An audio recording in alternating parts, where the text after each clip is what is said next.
చేసిన మా రాజన్న కొడుకుర జగను ఏ కష్టం రావద్దని పేద గుండెకు ప్రతి పథకం పంపిండుర గడప గడపకు పులి గడపలో పులి పుట్టినట్టే పుట్టిండురా జెండలు జత కట్టడమే మీ ఎజెండో జనగుండల గుడి కట్టడమే జగను ఎజెండో బలిరా బలి బలిరా బలిరా పులి వెందులలో పుట్టిందా పులిరా కుర్చీల కూర్చోవడమే మీ ఎజెండా కుర్చీ జనమే ఇవ్వాలన్నది జగను ఎజెండా బలిరా బలి బలిరా బలిరా పేద బతుకుల మార్చినది ఆ పులిరా గవర్నెన్స్ లో ఎప్పుడు చూడని అభివృద్ధి ఈ రోజు జరుగుతా ఉంది. మొట్టమొదటిసారిగా స్కూళ్లు మారుతా ఉన్నాయి, రూపురేఖలు మారుతా ఉన్నాయి, హాస్పిటల్స్ మొట్టమొదటిసారిగా ప్రివెంటివ్ కేర్ అన్నది దేశానికే పరిచయం చేస్తా ఉన్నాం బుల్లెట్ క్లినిక్స్ ద్వారా. ఈ 4 సంవత్సరాల కాలంలోనే ఏకంగా మా అన్న ప్రభుత్వంలో మరో 4 సీపోర్ట్స్ ఈ రోజు వేగంగా కట్టడం జరుగుతా ఉంది అని కూడా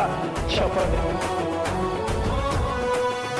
భయమెరుగని ఆ పేరుకు హడలు అసలంచబోడు ఎవడికి మెడలు ఆయనెదురుగా కొడుతున్నారు తొడలు వేసుకుంటారు రా తప్పక చెడలు పేదోడి కంచౌల 4 మెతుకుల కోసం ప్రజా సంకల్ప యాత్ర చేసి గెలిసిన యుద్ధం సీమ పౌరుషం. రైట్, మరి కాసేపట్లోనే మేమంతా సిద్ధం సభ 11వ రోజు ప్రారంభం కాబోతున్న నేపథ్యంలో అక్కడ పరిస్థితి ఏ రకంగా ఉంది మా కరెస్పాండెంట్ వినాయక్ అడిగి తెలుసుకుందాం.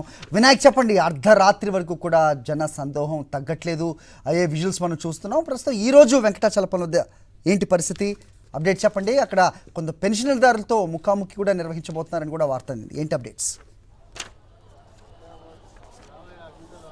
మరి కాసేపట్లోనే వెంకటాచలంపల్లి నుంచి ముఖ్యమంత్రి వైఎస్ జగన్మోహన్ రెడ్డి 11వ రోజు బస్సు యాత్ర ప్రారంభం కాబోతుంది. ఈరోజు ఆయన దర్శి నియోజకవర్గాన్ని ముగించుకుని వినుకొండ నియోజకవర్గంలోకి అడుగుపెట్టబోతున్నారు. ఈరోజు ఒంగోలు పార్లమెంటు బస్సు యాత్ర పూర్తవుతుంది. ఆ తర్వాత ఆయన పల్నాడు జిల్లాలోని నరసరావుపేట పార్లమెంట్లోకి అడుగుపెట్టబోతుంది. ఈ నేపథ్యంలోనే నరసరావుపేట పార్లమెంటు ప్రజలందరూ కూడా ఎంతో ఆసక్తిగా ఎంతో ఉత్సుకతతోటి ముఖ్యమంత్రి రాక కోసం ఎదురు చూస్తున్న పరిస్థితి ఉందని చెప్పుకోవచ్చు. మరోవైపున నిన్న దర్శిలో చూస్తే కనుక ఇసుక వేస్తే జనం పెద్ద ఎత్తున ఇసుక వేస్తే రాలనంత జనంతో కూడా కనిపించారు.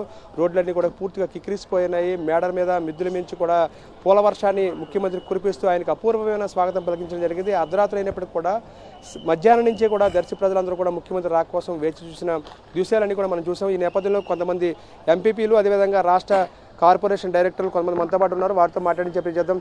చెప్పండమ్మా, మీరు ఎక్కడ ఎంపీపీగా చేస్తున్నారు, ఏ విధంగా అవకాశం వచ్చింది, ఈ మహిళలకి ఇంతటి అవకాశం ఏ ప్రభుత్వం గతంలో ఇచ్చిందంటారా, ఏ విధంగా ఇప్పుడు ఈ ప్రభుత్వ పాలన ఉందంటే మీరు ఏం చెప్తారు? గతంలో ఇంతవరకు ఎప్పుడు లేదు. మాది ముల్లమూరు మండలం, మా పేరు సునీత బ్రహ్మాందరెడ్డి, మాది దర్శి నియోజకవర్గం. దర్శి నియోజకవర్గంలో 5 మండలాల్లో 4 ఎంపీపీలను మహిళలకే ఇచ్చారు. మన జగనన్న సాధికారత మహిళలకి చాలా బాగా జరుగుతుంది. ఇంకా పథకాలు 50% రిజర్వేషన్ ఇచ్చి అన్ని పథకాలు ఇటు పదవుల్లోనూ అటు అధికారంలో కానీ మహిళలకి ప్రధాన పీట వేశారు మన జగన్మోహన్ రెడ్డి గారు. మీరు చెప్పండి అమ్మా, మహిళలకి ఇంతటి ప్రాధాన్యత ఇచ్చిన ప్రభుత్వాన్ని గతంలో ఎప్పుడైనా చూసారా? నాడు రాజశేఖర రెడ్డి గారు మహిళలను ముందుకు తీసుకొచ్చి మహిళా సాధికారికత కోసం ప్రయత్నం చేశారు. ఈరోజు ఎంపీపీలు కావచ్చు, జడ్పీటీసీలు కావచ్చు, దాదాపుగా 50% పదవుల్లో మీరే కనిపిస్తున్నారు. ఎలా ఉంది మీకు అసలు? అందరికీ నమస్కారం అండి. ముందుగా ఈరోజు నా పేరు, నేను దొనకొండ మండలం ఎంపీపీగా వర్క్ చేస్తున్నాను. ఈరోజు దర్శి కాన్స్టిట్యూషన్కి గౌరవ వైఎస్ఆర్ కాంగ్రెస్ పార్టీ అధ్యక్షులు జగనన్న ఈరోజు దర్శి కాన్స్టిట్యూషన్కి రావడం జరిగింది. బస్సు యాత్రలో భాగంగా మరి ఈ యొక్క బస్సు యాత్రకి మరి దర్శి ప్రజలే కాదు, రాష్ట్రంలో ఉన్నటువంటి నలుమూలల నుంచి కూడా ప్రజలందరూ కూడా మరి దర్శి కాన్స్టిట్యూషన్కి మరి భారీగా జగనన్నకి ఘన స్వాగతం పలకడం జరిగింది. మరి యొక్క ఈ ఘన స్వాగతాన్ని చూసే మరి రాష్ట్ర ప్రజలందరూ కూడా ముఖ్యమంత్రి జగన్మోహన్ రెడ్డి గారు గత 5 సంవత్సరాల్లో ప్రజలందరికీ ఎంత సంక్షేమం అందించారనేది ఈ యొక్క ఘన స్వాగతం నుంచే మనం అందరం కూడా తెలుసుకోవాలి. ఎందుకంటే ఈరోజు రాష్ట్రంలో ఉన్నటువంటి ప్రతి ఒక్క ఆడపడుచు కూడా ఎంత సుభిక్షంగా ఎంత సంతోషంగా ఉన్నారు అంటే ప్రతి మహిళ కూడా ఈరోజు మేమండి మరి ఎలక్షన్ కోడ్ వచ్చిన దగ్గర నుంచి కూడా మా దొనకొండలో ప్రతి గ్రామానికి కూడా మేము ప్రచారానికి వెళ్తున్నాము.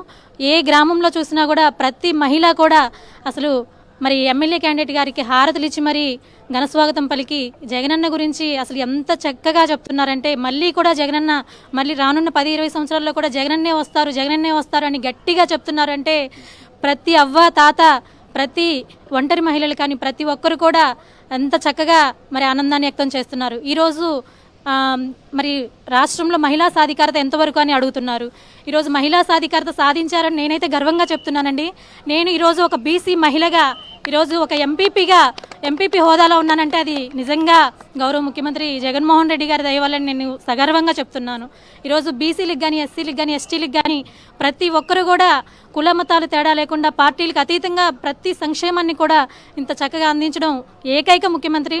మరి మన రాష్ట్రాన్ని చూసి ప్రతి ఒక్క రాష్ట్రం కూడా మన దేశంలో ఉన్నటువంటి ప్రతి రాష్ట్రం కూడా నిజంగా ఈ యొక్క సంక్షేమం గురించి ప్రతి రాష్ట్రం కూడా తెలుసుకొని ఆ రాష్ట్రాలు కూడా జరుగుతుందంటే మరి గౌరవ ముఖ్యమంత్రి వారు ఎంత మంచి సదుద్దేశంతో ఈ యొక్క సంక్షేమాన్ని అందిస్తున్నారు అందరూ కూడా తెలుసుకోవాలని మనస్ఫూర్తిగా కోరుకుంటున్నాను.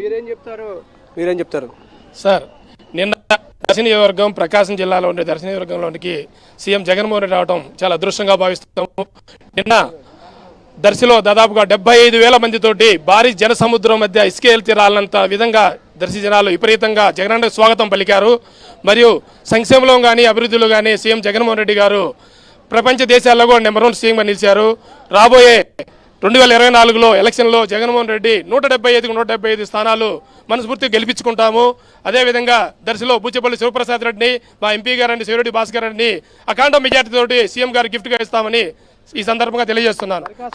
వెంకటాచలంపల్లి నుంచి ముఖ్యమంత్రి వైఎస్ జగన్మోహన్ రెడ్డి యాత్ర ప్రారంభం కాబోతుంది. ఈ రోజు 11వ రోజు ఆయన ఈ వినుకొండ ఏదైతే ఈ పల్నాడు జిల్లాలోకి ప్రవేశించబోతున్నారు. ఈ నేపథ్యంలో పల్నాడు జిల్లా వాసులందరూ కూడా ఎంతో ఉత్సుకతతో ఎదురు చూస్తున్నారు. ఈ నేపథ్యంలోనే ఇక్కడ వెంకటాచలం దర్శి నియోజకవర్గాన్ని ముగించుకుని ఆయన మధ్యాహ్నానికి పల్నాడు జిల్లాలోకి ప్రవేశించబోతుందని చెప్పుకోవాలి. All right, okay Vinayak, thanks for the inputs.